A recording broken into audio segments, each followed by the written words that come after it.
Hello everyone. So today we are going to discuss the topic tense, which is the base of grammar.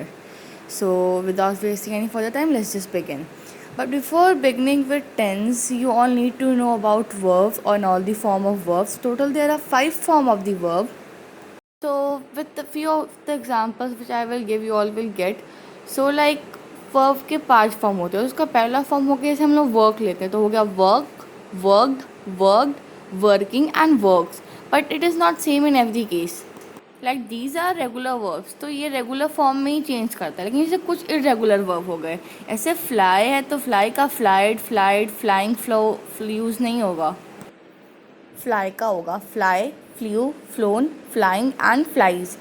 हमारा fly हो गया V1, flu हो गया V2, phloem हो गया V3, flying हो गया V4 एंड फ्लाइज हो गया V5. तो इससे like you must have got an idea of all the forms of verb. Moving on to the tenses.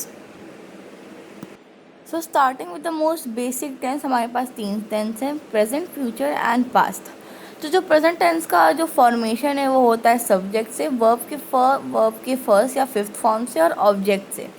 अब वर्ब का फर्स्ट और फिफ्थ फॉर्म कहाँ यूज़ होगा? वर्ब का फर्स्ट फॉर्म है ईट, तो जो ईट है वो यूज़ हो यू जो सॉरी जो वर्ब का फर्स्ट फॉर्म है वो यूज़ होगा यू, वी एंड दे के साथ. दे ईट, वी ईट, यू ईट. और जो वर्ब का 5 फॉर्म है ईट्स, वो होगा he eats, she Yeats, it eats. तो हमारा वर्ब का और वर्ब का फर्स्ट और फिफ्थ फॉर्म का यूज़ तो क्लियर है. अब इसका एग्जांपल हो गया he eats a mango. He does not eat a mango, does he eat a mango. फिर उसी तरह हमारा फ्यूचर का हो जाएगा सब्जेक्ट प्लस शैल और will plus object, he will eat a mango. Past का हो जाएगा subject plus V2 plus object, he at a mango, he did not eat a mango, did he eat a mango. And sure, I will tell you all the uses of shall, will, since, for, he, she. उसकी कहाँ place करना है, कहाँ use करना है, you can see in the next video. So talking about all the forms of present tenses, first of all we have present continuous tense, जिसका formation होता है subject plus SMR plus V4 और object से. First verb का fourth form हो गया ING. तो इस अब वही फेज से सिंगुलर और प्लूरल वाला रूल है. इस हमारा यूज़ होता है ही, शी, इट के साथ, he is, she is, it के साथ. और वो हमारा एम जो होता है वो यूज़ होता है आई के साथ, और जो आर होता है वो यूज़ होता है दे के साथ, वी के साथ. उसका एग्जांपल हो गया he is eating a mango. फिर प्रेजेंट परफेक्ट टेंस का फॉर्मेशन है subject plus has have plus V3 plus object. इसका एग्जांपल है he has eaten a mango. और जो हमारा हैज़ है वो यूज़ होता है she has, he has, it has. You के साथ यू हैव हो जाएगा, दे के साथ दे. फिर प्रेजेंट परफेक्ट कंटिन्यूअस टेंस में हो जाएगा subject plus has plus V4 plus object plus since for time. और इसका हो जाएगा he has been eating an apple for half an hour. अब इसमें सिंस और हाफ का use you can also see in the next video. Now moving on to past tense, हमारा पहला फॉर्म हो गया पास्ट कंटिन्यूअस टेंस, जो बनता है subject plus was verb plus V4 plus object से. अब हमारा वॉज वर्ड यूज़ होता है he was, she was, it was. Were होता है you were, they were, we were. इसका एग्जांपल हो गया he was eating a mango, we were eating a mango.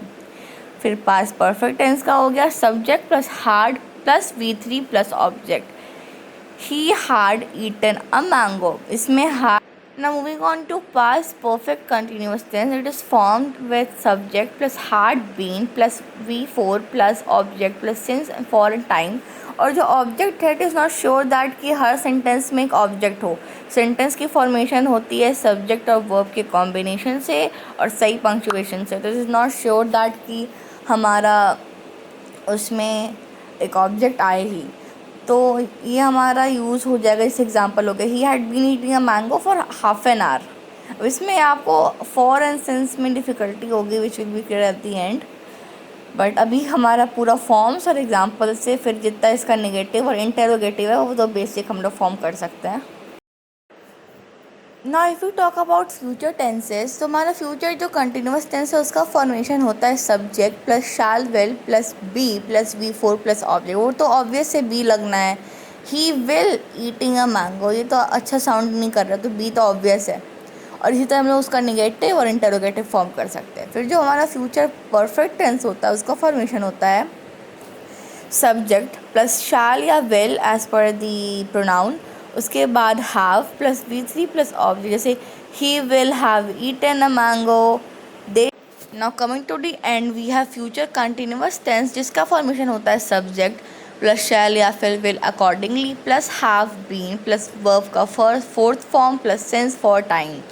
इसका एग्जाम्पल हो गया he will have been eating a mango for an hour, he will have. So that was it for today, and next I will tell you all the correct use of shall, will, have, has and since and for, because they are very much for tense and as well as for your active, passive, direct and indirect and everything.